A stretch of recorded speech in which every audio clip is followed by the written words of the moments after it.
m'appelle Adrien d'Allostillement. Si l'on vous dit Remicourt, le joli petit village où j'ai grandi, où on s'amuse bien, c'est super.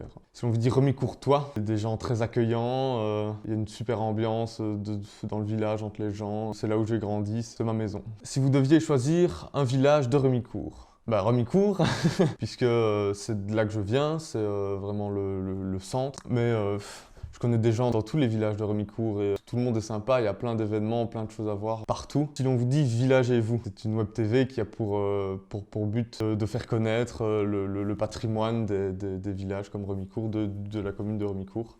Et qu'il y a pas mal de trucs vachement intéressants qu'il faudrait aller voir. Pourquoi avoir adhéré à cette web TV Villagez-vous? Pour faire connaître aux gens de Remicourt, de la commune, que dans leur commune, il y a des gens comme moi qui essayent de partager des choses, de créer des choses, de faire des projets et faire connaître le projet en lui-même, le livre, pour avoir la chance que des gens puissent le lire et me dire ce qu'ils en pensent. Une anecdote à propos du village ou de vous, voilà, qui est très compliquée. Une anecdote, je sais pas du tout.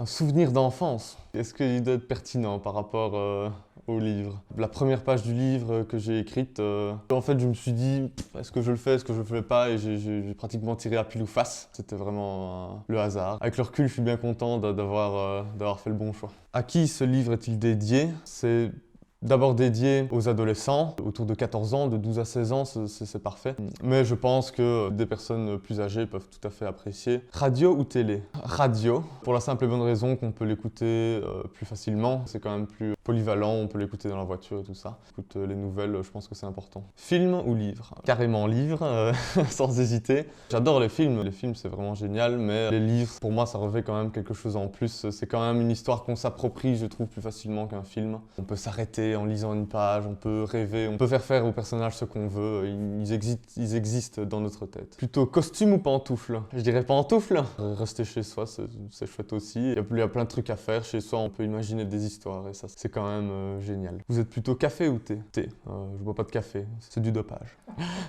Cuistot ou resto? Ni l'un ni l'autre. Cuistot, c'est chouette d'apprendre à cuisiner, je le fais pas beaucoup, mais de temps en temps, j'essaye de me débrouiller. Votre passion? Si je devais n'en dire qu'une, j'hésiterais entre la musique et la littérature, l'écriture.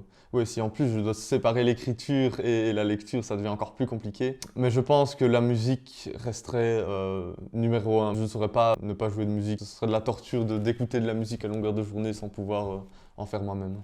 Ma devise. À l'âge où on arrête d'aimer les histoires, n'arrive jamais. Ma chanson préférée? Très bonne question. Je pense que ce serait une chanson de Jacques Brel. Maintenant, il y en a beaucoup qui se disputent la première place. J'aime beaucoup Le Moribond. Pas la plus connue, mais très chouette. Ce que je déteste par-dessus tout, l'alcool. Voilà, je bois pas. Les soirées, je m'ennuie toujours comme un rat mort aux soirées. Voilà. Où pourrons-nous retrouver l'émission Villagez-vous? Actuellement sur la page Facebook Villagez-vous, que je vous invite à liker et à partager. Peut-on vous écrire et vous proposer des thématiques, des sujets? Tout comme moi, vous pouvez participer à la web TV Villagez-vous en envoyant vos suggestions sur l'adresse mail villageetvous@gmail.com.